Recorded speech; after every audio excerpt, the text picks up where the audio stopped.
right, so here's the goal today. We got this space here, and so you see all this junk. You know, you all seen my studio that I've had in the past. So we decided to get rid of that studio. We're on the lookout for another space, actually looking for a little bit more space. But in the meantime, you know, we didn't want to pay throughout the summer for a space that we probably weren't going to be using anyway. So what we did was brought everything home, and now what's happening is we're having some things with COVID. Also, you know, just want to have something that's closer to home, not having to travel to be able to hit and, you know, maybe test some launch monitors, have a little bit more of a space that people are using their launch monitors in, and be able to come up with some solutions and help people out without a best practice. So what we decided is we're going to turn this and all of this stuff, this is everything from that golf studio that we had, and we just got rid of it and dumped it in here. We're going to turn this into a functional space to hit some golf balls. Let's do it.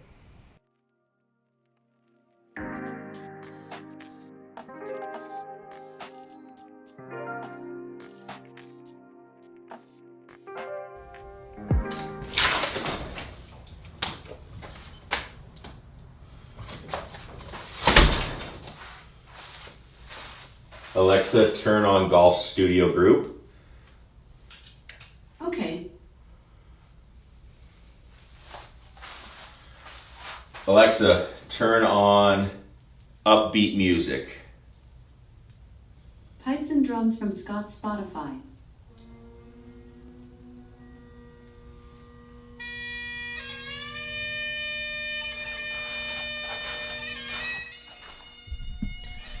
We're here. Not sure how upbeat that is, but we'll take it. Let's show you the new studio here and what we've got so far.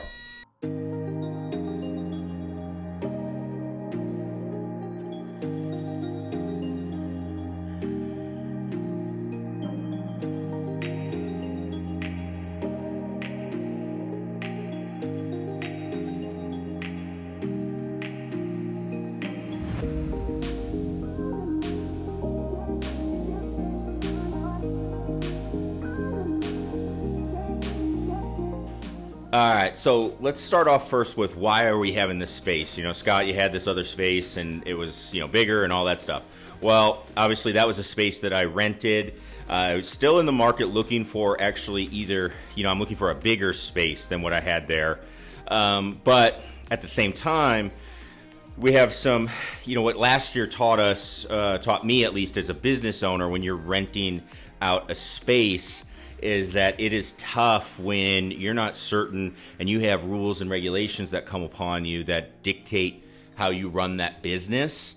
That's a challenge. And so that's something that what it did was make me aware that, you know, I don't want to be dictated by those things. So if need be, I would have a fallback spot to be able to do that and teach and be able to help people get better at golf, and be able to save on those expenses, because it does get quite expensive to rent a location when you talk about insurance, utilities, all of that stuff on top of your rent. You know, there's upkeep of the property that you share with everybody.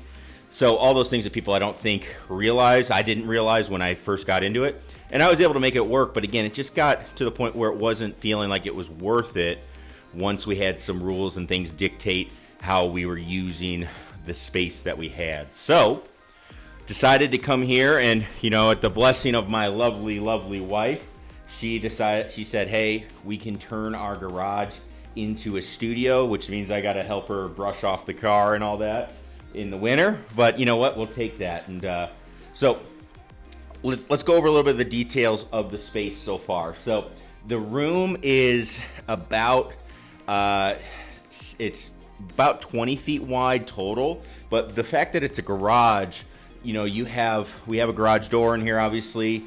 What we did do is, since we're not using the garage door, we took down the opener, so that gave us a lot of space overhead.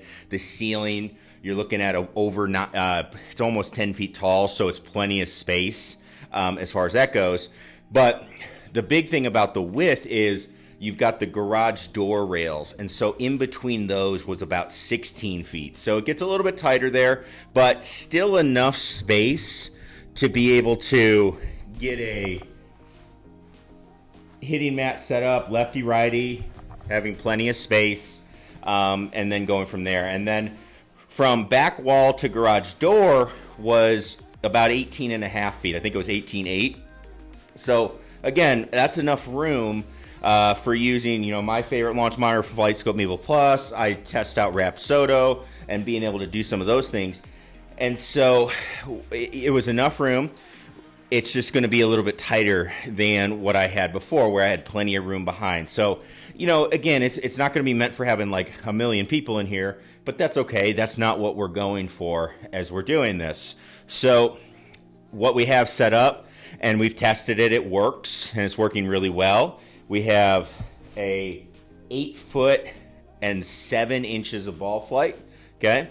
And then we've got 8'3" from where we're hitting back to the launch monitor. And we could actually stretch that out a couple more inches. I just want to make sure we have enough room because it is a garage door. Don't want to hit anything back there as we go. And so the netting, West Coast netting, that's what we're using.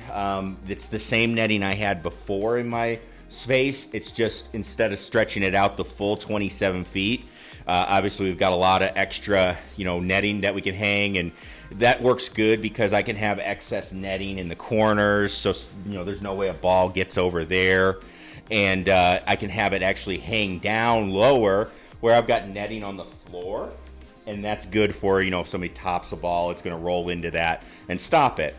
I've got the same impact screens that I had before. Again, West Coast netting. They just hang loose right now. Hanging it loose to try to stop the ball from bouncing back. If I feel like it's not hitting, or if it's hitting the wall too much, what I'll do is actually, or if I feel like I'm in danger of hitting the wall, I will just tighten it up a little bit. But if I don't have to tighten it up and this hits and the ball just falls pretty much straight down, that's what I would rather have. So that would be it. And then really just kind of doing some things that, cosmetically we would like to do. Again, getting some of the putting turf. This is just the putting turf. If you remember my old studio, the putting turf from, it's called Turf Depot, or Turf Depot. Me and my wife call Depot. That's something we do just for fun. But Turf Depot, they do the netting or the turf, and they deliver it like wholesale. So that's where I got that from, and it's just that stuff laid on the ground. Not going to elevate it just because the space isn't big enough for that, so that's okay. We got the cups where the cups used to be. That's still cut out, so we could putt to that and be good there. And then, from there, we just got, my training aids. I keep all my go-to training aids anyway in this bag. I've always done that, and, I've got a million other. You should see the basement right now. It's not looking too hot, but, we got Super Speed, Orange Whip in there. We've got some G-Box shallower stuff. This is some Mach 3 stuff, the classic noodles, driveway markers. All that stuff is there as we go. So, just, again, kind of making it out of necessity, but also really excited. As you can see, a lot of lighting in here. Gave me a little bit of more control. One of the things, actually, I was really excited about was these lights. We've got 2 of them, and we used to have just like these old school, that we had them in our house like when I was a kid. They were like this like dome thingy, and it came down and it was glass, which we didn't think made sense in a garage anyway, but it was also like a very warm yellowish light, so it just looked gross in here. And then we got these things, and we got 2 of them for, they're like $20 for 2, and we just switched them out, and it's so much brighter in here. You can move those if you need to. So again, that helps for making some videos and helping people be able to practice in spaces like this.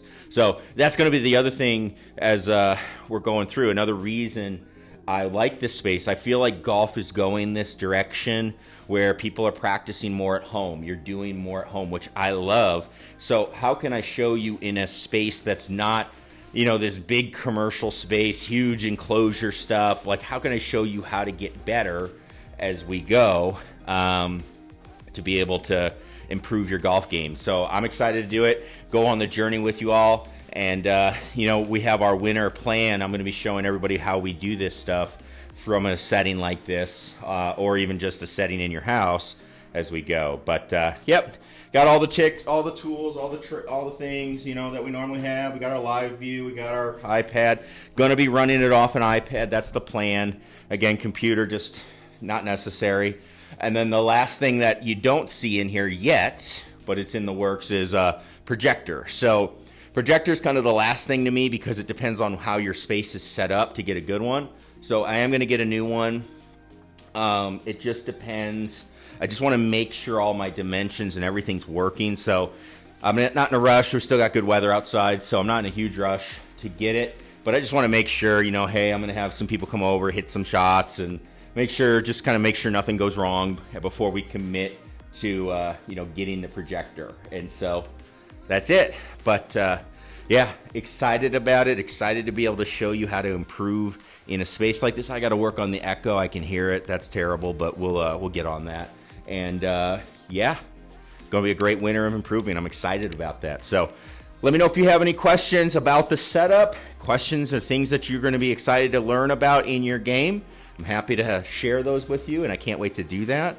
And as always, click the subscribe button. So thanks everybody for tuning in. We'll catch you in the next one. Peace.